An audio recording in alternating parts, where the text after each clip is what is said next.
శ్రీశైలం ఎడమగట్టు సొరంగం పనుల్లో తవ్వకాలు క్లిష్టంగా మారాయి. అత్యాధునిక టెక్నాలజీతో రోబోను రంగంలోకి దింపి త్వరితగతిన వేగంగా తవ్వకాలను చేపట్టారు. మనుషుల కంటే 14 రెట్ల సామర్థ్యం ఉన్న రోబో తవ్వకాలకు అడుగడుగునా సాంకేతిక సమస్యలు ఎదురయ్యాయి.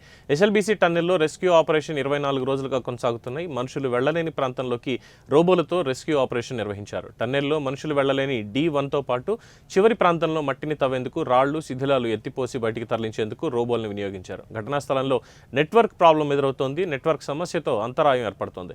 ఎస్ఎల్బీసీ టన్నెల్లో BSNL 3G సర్వీసులు మాత్రమే అందుబాటులో ఉండగా రోబో పనిచేయడానికి 5G స్పీడ్ అవసరం అవుతుంది. దీంతో రోబో పనితీరుకు సాంకేతిక కష్టాలు ఎదురవుతున్నాయి.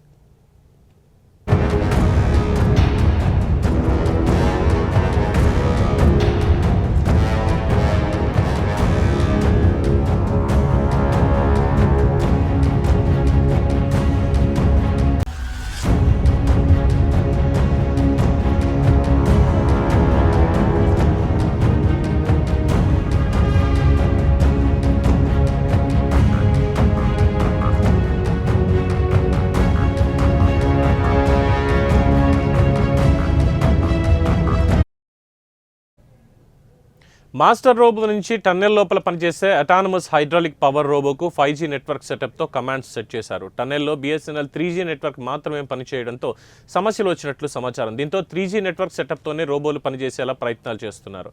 కాగా రెస్క్యూ ఆపరేషన్లో భాగంగా TBM బేస్ ఇతర విడిభాగాల్ని గ్యాస్ కట్టర్లతో తొలగిస్తున్నారు. HDRF, NDRF ర్యాట్ హోల్ మైనర్లు డ్రిల్లింగ్ చేసి మట్టిని తవ్వుతున్నారు. కన్వేయర్ బెల్ట్ అందుబాటులోకి వస్తే దానిపై వేసేలా రాళ్లను పడగొడుతున్నారు. లోకో ట్రాలీల వరకు కట్ చేసిన విడిభాగాలు మట్టిని రాళ్లను మోస్తున్నారు. 13 కిలోమీటర్ల 500 మీటర్ల తర్వాత సీపేజీ సమస్య ఎక్కువగా ఉంది. ఆ ప్రాంతంలో 5 పంపులు కంటిన్యూగా పనిచేస్తున్నా నీటి ఉధృతి ఎక్కడా తగ్గడం లేదు. రోబోలు సమర్థవంతంగా పనిచేసేందుకు కావాల్సిన అదనపు ఏర్పాట్లు చేసుకుంటున్నారు. BPR క్యాడవర్ డాగ్స్ సూచించిన D1 నుంచి D2 అనుమానిత ప్రాంతాల్లో పెద్ద ఎత్తున తవ్వకాలు జరుపుతున్నారు. అయినా మృతదేహాల ఆచూకీ ఎక్కడా లభించడం లేదు. మరోవైపు డిజాస్టర్ మేనేజ్మెంట్ కార్యదర్శి అరవింద్ కుమార్, జిల్లా కలెక్టర్ బాగావత్ సంతోష్, SP వైభవ్ గైక్వాడ్ నిత్యం ఉదయం సాయంత్రం సహాయ బృందాల హెడ్స్తో సమీక్షలు నిర్వహిస్తూ వారికి కావాల్సిన సూచనలు, సలహాలు, పరికరాలు సమకూరుస్తున్నారు. గడిచిన 24 రోజులుగా తమ వారి ఆచూకీ కోసం ఓవైపు జార్ఖండ్, పంజాబ్, జమ్మూ కాశ్మీర్ తదితర రాష్ట్రాల నుంచి వచ్చిన బాధిత కుటుంబ సభ్యులు ఎంతో ఆశగా ఎదురుచూస్తున్నారు. భారీగా ఊరుతున్న సీపేజ్ వాటర్ బురదను తొలగించడం కష్టంగా మారింది. దక్షిణ మధ్య రైల్వే వారి సహకారంతో ప్లాస్మా కట్టర్స్, థర్మల్ కట్టర్స్తో TBM మిషన్ విభాగాలను కట్ చేసి లోకో ట్రైన్ ద్వారా బయటికి పంపిస్తున్నారు. మొత్తంగా సహాయ చర్యలు ముమ్మరంగా చేసిన భారీగా పేరుకుపోయిన శిథిలాలు, బురద ఊట నీరుతో సహాయక చర్యలకు అడుగడుగునా ఆటంకాలు ఎదురవుతున్నాయి.